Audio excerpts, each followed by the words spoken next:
मेरे भाई ने पूज्य रामपाल जी महाराज को मेरी दुखदाई कथा बताई। गुरुजी ने रात 10 बजे ही सत्संग में नाम उपदेश की कृपा बख्शी थी। उससे पहले मेरी जुबान भी बंद हो चुकी थी। बहन को जब परमपिता परमेश्वर सतगुरु रामपाल जी भगवान से नाम उपदेश दिलवाया गया, उससे पूर्व कुछ दिन पहले बहन की बोली बंद हो गई थी, उनकी जुबान नहीं उठती थी, बहन का बोलना बिल्कुल बंद हो गया था। उससे पहले मेरी जुबान भी बंद हो चुकी थी, जीभ नहीं उठती थी। जब 26 दिसंबर की सुबह में उठी तो अपने आप को बेहतर हालात में बोलते पाया। नाम उपदेश लिया बहन ने रात्रि 10 बजे।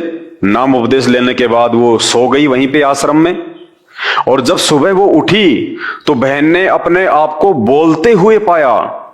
No medicine, no injection, no operation, कुछ नहीं, क्योंकि ये परमात्मा के गुण हैं।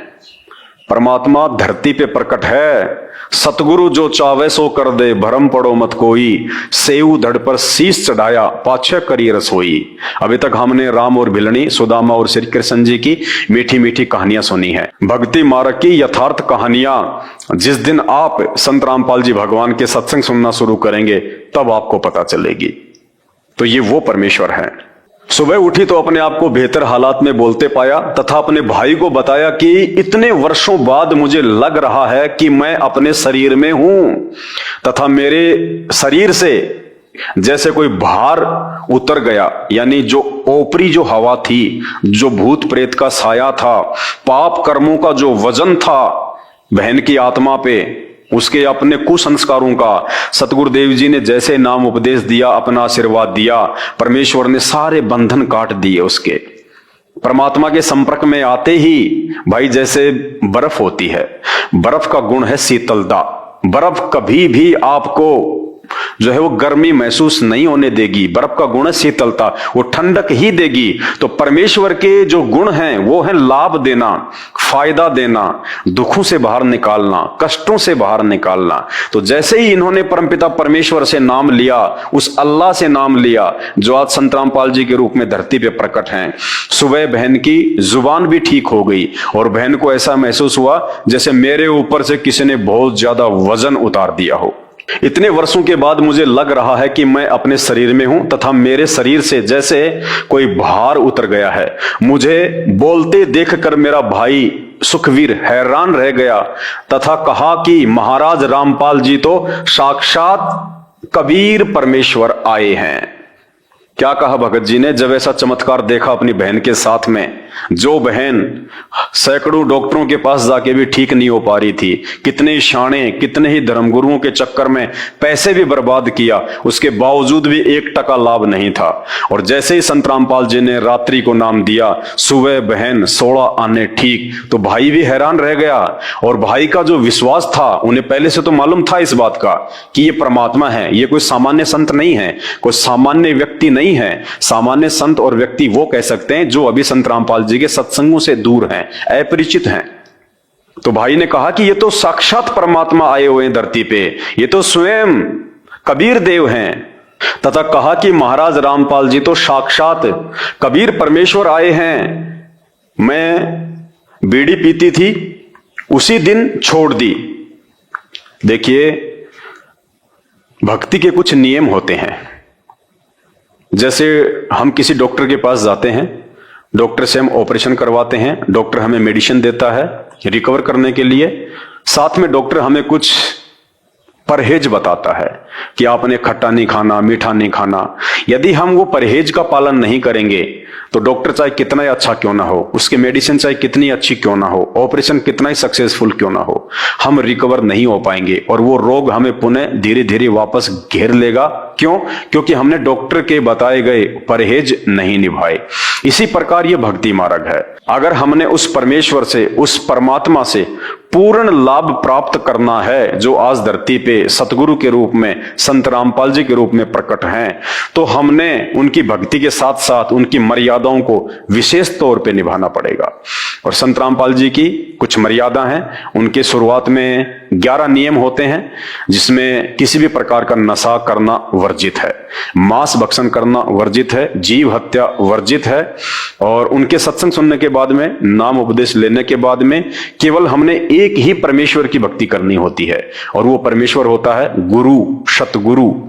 हमने अन्य किसी भी देव देवता की कोई भक्ति नहीं करनी होती है, ना माई मसानी की, ना भैरव भूत की, किसी की नहीं, केवल अपने गुरुदेव भगवान की। क्योंकि आत्मा एक है तो उसका परमात्मा भी एक ही होता है। यदि हम एक से अधिक को भगवान मान के पूजेंगे तो फिर वो वैश्या भक्ति में आ जाती है। और आप सब जानते हैं, वैश्या का कोई दीन नहीं होता, वैश्या का कोई धर्म नहीं होता, वैश्या की कोई इज्जत नहीं होती है। मैं बीड़ी पीती थी, उसी दिन से छोड़ दी। घर आए तो मेरे पति भगत सुरेश ने कहा कि तुम क्या नाम लेकर आए हो, मैं देखता हूं तुम्हारे नाम में इतनी क्या शक्ति है। बहन तो बिल्कुल स्वस्थ होकर अपने घर पे आ गई और परमात्मा ने कहा कि बेटी, ये तो तुझे भगवान ने अपनी तरफ से लाभ दिया है ताकि तेरे को विश्वास हो, और जो भक्ति हमने तुझे दी है तू वो भक्ति करने के लायक हो। लेकिन अगर तू ये नियम नहीं निभाएगी, अगर ये मर्यादा नहीं निभाएगी, तो वापस तुझे ये रोग घेर लेगा। ये परमात्मा का नियम है, उनका ये विधान है। तो जैसे ही बहन रिकवर होके घर पे आई तो बहन के जो पति देव थे सुरेश जी, जो कि नशा किया करते थे, शराब पिया करते थे, उनके ऊपर भूत प्रेत का साया था, ऊपरी हवा थी। वो नाम दीक्षा नहीं लेना चाह रहे थे क्योंकि वो ऊपरी जो शक्ति थी वो आसानी से उनको छोड़ नहीं रही थी। तो जैसे ही बहन आई घर पे नाम उपदेश लेके ठीक होके, तो उस ऊपरी हवा ने उनके पति के माध्यम से कहा कि देखता हूं तुम्हारे नाम में ऐसी क्या शक्ति है, मेरे से बच के कहां जाओगे। घर आए तो मेरे पति भगत सुरेश ने कहा कि तुम क्या नाम लेकर आए हो, मैं देखता हूं तुम्हारे नाम में इतनी क्या शक्ति है। अपनी मां से बोला कि ये अच्छा नाम लेकर आए। बच्चे सुबह सुबह गुड मॉर्निंग की जगह सतसाहिब सतसाहिब बोलते हैं। संत रामपाल जी के जो भगत हैं और उनके भक्तों के जो बच्चे हैं, वो good morning, good evening, good afternoon ये नहीं बोलते। ये बोलने से हमारी भक्ति का सत्यानाश होता है। हम बोलते हैं सत साहिब। सत यानी अविनाशी, साहिब यानी परमात्मा। अपनी जुबान से हर समय हम उस परमेश्वर का उपमात्मक नाम यूज करते हैं, सत साहिब। जब तक हम लोग वास्तविक राम से अपरिचित थे, तब तक जब भी हम आपस में मिलते थे तो एक दूसरे को राम राम राम राम कहा करते थे। अब हमें वास्तविक भगवान की पहचान हो गई, वास्तविक श्री राम की पहचान हो गई। वास्तविक श्री राम कबीर साहब है, जो आज सतगुरु रामपाल जी भगवान के रूप में धरती पे प्रकट है। वो सत साहिब है, वो सच्चा साहिब है, वो अविनाशी परमात्मा है। दशरथ पुत्र श्री रामचंद्र जी सत साहिब नहीं थे। सत साहिब का मतलब जो परमात्मा कभी नहीं मरता, जबकि उनके तो करोड़ों जन्म और मृत्यु हो चुकी हैं। तो बहन के पति ने कहा अपनी मां से कि ये बच्चे भी क्या नाम लेके आ गए, सुबह सुबह गुड मॉर्निंग बोलने की बजाय सत साहिब बोलते हैं। अपनी मां से बोला कि ये अच्छा नाम लेकर आए, बच्चे सुबह सुबह गुड मॉर्निंग की जगह सत साहिब बोलने लगे हैं। भगत सुरेश 1 साल तक ऐसे ही शराब पीता रहा तथा घर में झगड़ा करता रहा, लेकिन बहन ने मर्यादा नहीं तोड़ी। बहन ने किसी भी प्रकार का कोई नियम अपने पति के चक्कर में, उसके दबाव में नहीं तोड़ा, और अपने गुरुदेव के द्वारा बताई गई भक्ति वो करती रही और पूर्णतया वो स्वस्थ रही। एक दिन यह यानी एक दिन उसका पति बंदी छोड़ कबीर साहिब, गरीबदास जी साहिब व सतगुरुदेव संत रामपाल जी महाराज जी की तस्वीरों को तोड़ने के लिए खड़ा हो गया।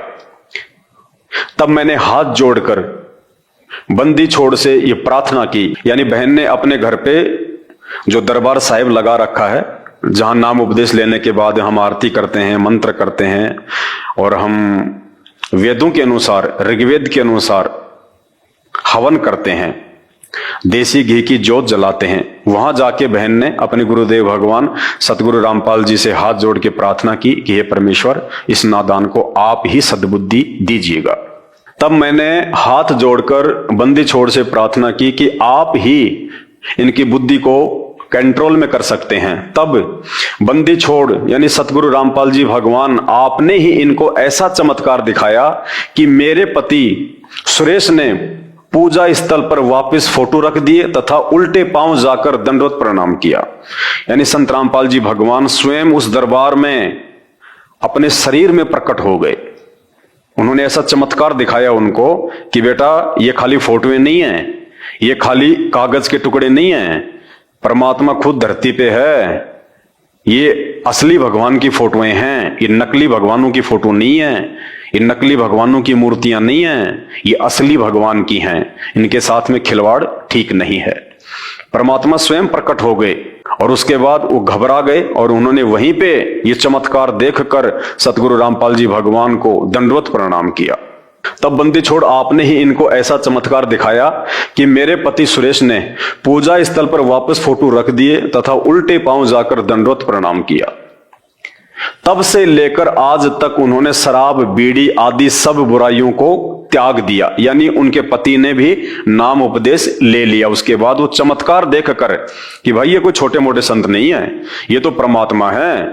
जैसा कि हम पहले इन पंडितों की इन कथाओं में सुना करते थे कि भगवान वहां प्रकट हो गए, भगवान वहां प्रकट हो गए, भगवान नारद जी के सामने प्रकट हो गए, भगवान उस बुढ़िया के सामने प्रकट हो गए।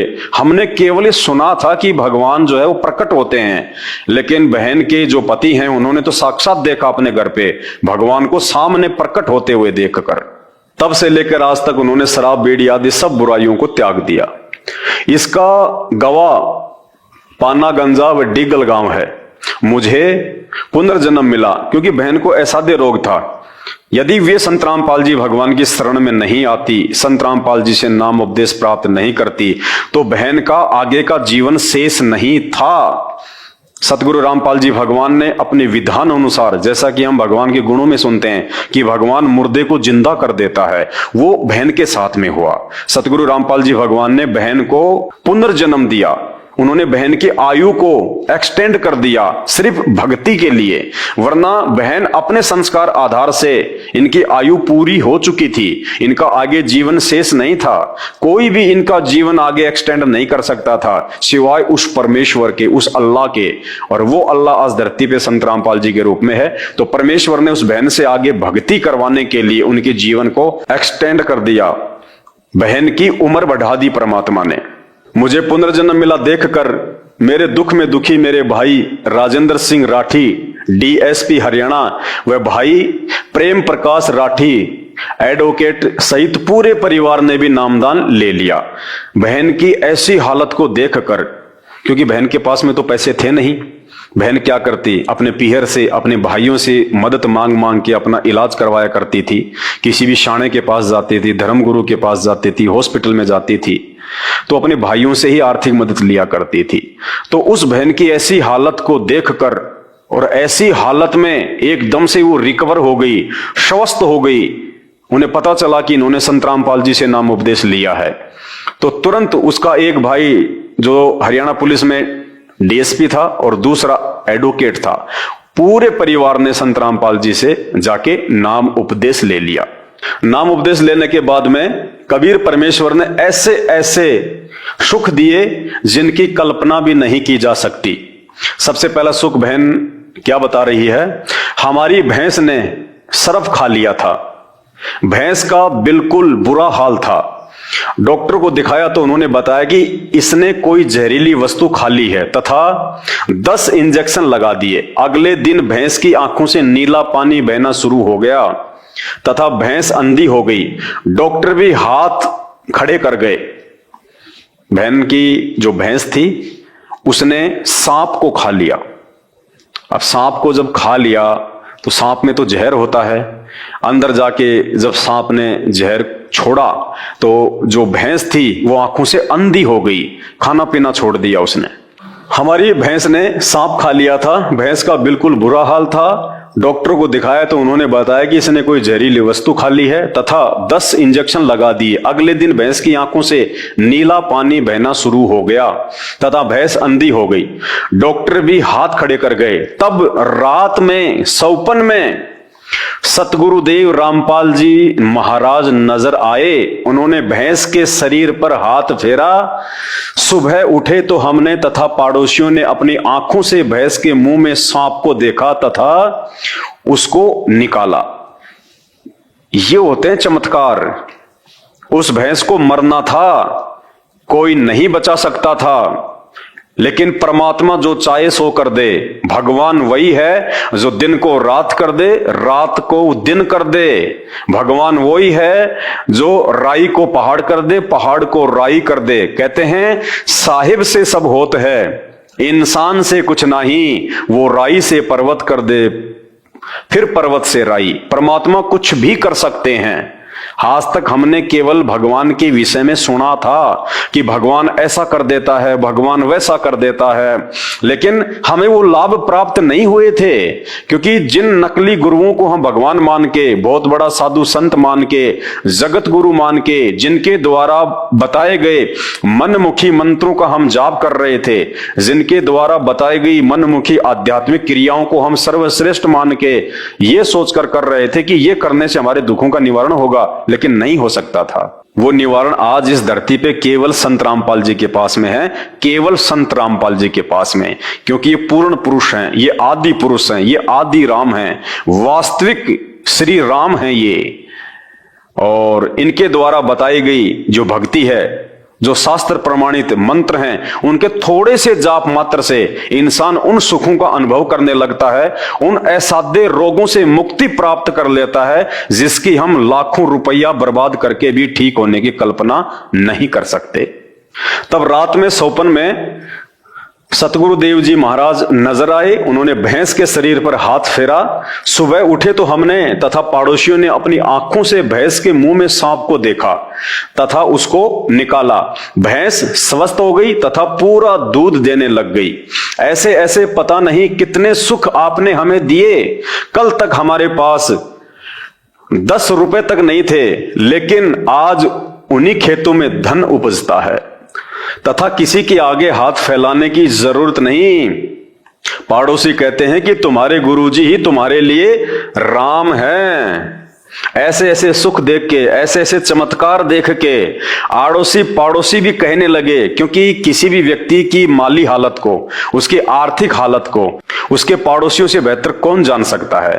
तो बहन पहले कितनी दुखी थी, कितनी समस्याओं में थी, असाध्य रोग ने उनको घेर रखा था, उसका पति शराब के नशे में बच्चों को मारता था, पीटता था, आर्थिक तौर पे भयंकर जो है वो तंगी थी। तो पड़ोसियों से बेहतर कौन जान सकता है। जिस घर में रोजाना लड़ाई झगड़ा हो, गाली गलौच हो, जिनके बच्चे रोजाना चीखें चिल्लाएं, तो पड़ोसियों से बेहतर कौन जान सकता है। तो पड़ोसियों ने जब चंद ही समय में देखा कि इसका तो जीवन बदल गया, ये तो नरक से स्वर्ग में आ गए, तो पड़ोसियों ने कहा कि तुम्हारे गुरुजी तो तुम्हारे लिए राम हैं। राम यानी भगवान, परमात्मा, अल्लाह जो सारे सुख देता है। दुनिया भी कहने लगी, पड़ोसी भी कहने लगे। पड़ोसी कहते हैं कि तुम्हारे गुरुजी ही तुम्हारे लिए राम हैं। अज्ञानियों द्वारा बहकाया हुआ भोला भाला समाज क्या जाने आपकी महिमा को। संत रामपाल जी महाराज के विरोधी तो सिर्फ कीचड़ उछालना जानते हैं। जिसके साथ गुजरती है वही बता सकता है उसको आपसे क्या कुछ मिला है। हम आपसे यही प्रार्थना करते हैं कि हमें अपने चरणों में ही रखना तथा आप हजारों वर्ष ऐसे ही दुखियों का सहारा बने रहें। सतगुरु रामपाल जी महाराज पूर्ण परमात्मा के अवतार हैं। ये स्वयं ही पूर्ण परमात्मा है, ये किसी के अवतार नहीं है। चूंकि ये ज्ञान धीरे धीरे समझ में आता है, नाम लेते ही पूरा ज्ञान समझ में नहीं आ जाता है। जैसे हम किसी बच्चे को स्कूल में एडमिशन दिलवाते हैं तो एडमिशन दिलवाते ही वो बच्चा जो है वो विद्वान नहीं बन जाता है, उसको थोड़ा समय लगता है। आपका नाम लेने के बाद हमारे घर में इतना सुख मिला परमेश्वर जी कि हम वर्णन नहीं कर सकते, फिर भी वर्णन करने की कोशिश कर रही हूं। मैंने आपसे सन 1996 में नाम उपदेश लिया। उसके करीब 1.5 साल के बाद एक घटना घटी जो इस प्रकार है। क्या घटना घटी बहन के साथ में? एक रात मुझे यह सब दिखाई पड़ा कि मैं गांव में शमशान पूछ रही हूं। सौपन में बहन को दिखाई दिया कि गांव में मैं शमशान घाट का एड्रेस पूछ रही हूं। मुझे बताया वह दिखाया गया कि आपने कल यहां पर आना है। कोई और शक्ति थी, शैतान की, इस काल की। उसने दिखाया कि आपने कल इस शमशान घाट पे आना है, यानी कल आपकी मृत्यु है। यानी बहन के संस्कार में मौत थी, पहले से लिखी हुई थी। अब देखना ये परमात्मा उस मौत को कैसे टालता है, कैसे उसको एक्सटेंड करता है। मुझे बताया हुआ दिखाया गया कि आपने कल यहां पर आना है।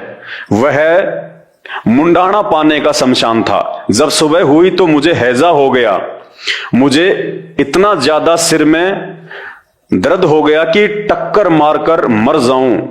मौत के सभी कारण पूर्ण हो गए। डॉक्टर को बुलाया गया तो उन्होंने इंजेक्शन लगाया। उसके बाद डॉक्टर ने बताया कि यह मर चुकी है। डॉक्टर आया, डॉक्टर ने चेक किया, इंजेक्शन लगाए और अंत में डॉक्टर ने डिक्लेयर कर दिया कि ये मर चुकी है, ये डेड है। उसके बाद 4 दूत दिखाई दिए। फिर उन्होंने मुझे दोनों तरफ से पकड़ लिया और बोले कि हमें भगवान ने भेजा है, आपको लेकर जाएंगे। कौन से भगवान ने? शैतान ने, काल ने। आपको लेकर जाएंगे, आपका समय पूरा हो गया है। मैंने कहा कि मेरे गुरुजी नहीं लेकर जाने देंगे। फिर उन्होंने कहा कि आपके गुरुजी क्या करेंगे, आपका समय पूरा हो गया है, हम ऐसा करेंगे कि आपके हाथ से ही आपकी मौत करवा देंगे। उसके बाद मेरे दोनों हाथों ने गले को बड़ी जोर से दबाया, क्योंकि देखो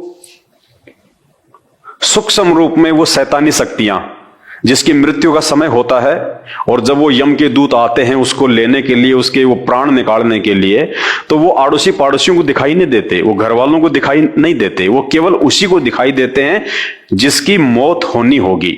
तो उन यमदूतों ने कहा कि तुम्हारे गुरुजी क्या करेंगे। जब बहन ने कहा ना विश्वास के साथ कि तुम कौन लगते हमारे, हम तो पूर्ण परमात्मा की भक्ति कर रहे हैं, सतगुरु रामपाल जी भगवान की, हमारी मौत तो उस समय होगी जब हमारे गुरुजी चाहेंगे, तुम हमें नहीं हाथ लगा सकते। तो यमदूतों ने कहा कि देखते हैं तुम्हारे गुरुजी क्या करेंगे, हम ऐसा करेंगे तेरे हाथों से हम तेरी मौत करवा देंगे। तो उन शैतानी शक्तियों ने सूक्ष्म रूप से उस बहन के दोनों हाथ पकड़ के और उस बहन के जो गले को दबाया। उसके बाद मेरे दोनों हाथों ने गले को बड़ी जोर से दबाया, जिससे मेरे प्राण आंखों में आ गए। मैं किसी से बोल नहीं सकी। बंदी छोड़ कहते हैं कि आजम तेरे घटने घेरे, तू राम कहन नहीं पावेगा। एक शब्द है सतगुरु रामपाल जी भगवान का कि आजा बंदे शरण राम की, फिर पाछे पछतावेगा। दशरथ पुत्र श्री राम की नहीं, राम मतलब भगवान परमात्मा, आदि राम, आदि पुरुष। परमात्मा कहते हैं वो आदि राम, वो सत्य पुरुष जब इस धरती पे सतगुरु रूप में आता है तो कहते हैं उसकी शरण में आजा, आजा बंदे शरण राम की, फिर पाछे पछतावेगा।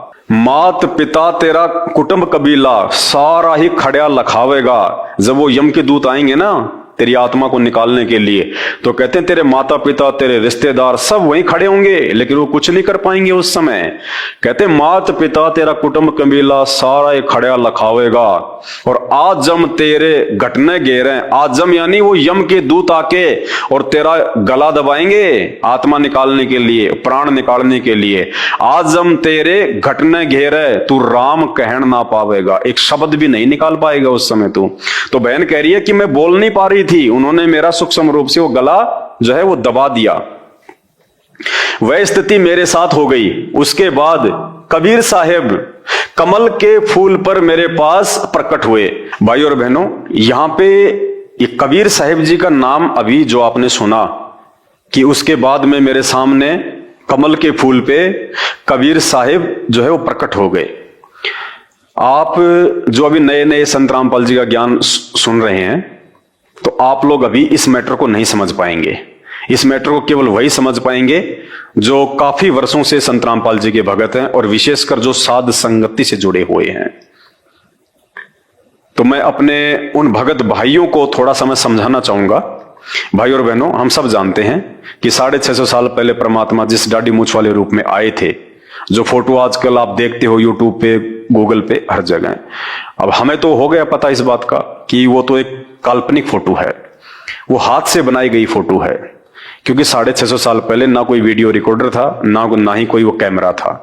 तो वर्तमान में जो फोटो बनाई गई है दाढ़ी मूंछ वाली, कबीर दास जी की, कबीर साहिब जी की, वो एक इमेजिन है, एक कल्पना के तौर पे बनाई गई है कि कबीर जी शायद ऐसे थे। और हम सत्सेवक जो सतगुरु रामपाल जी भगवान के भगत हैं, ज्ञान मार्ग से हम आगे बढ़ रहे हैं, हमने ये निष्कर्ष निकाल लिया है कि आज धरती पे स्वयं वो कबीर परमात्मा संत रामपाल जी के रूप में प्रकट हैं। इसलिए हमें 650 साल पहले वाली उस फोटो से कोई लेना देना नहीं है।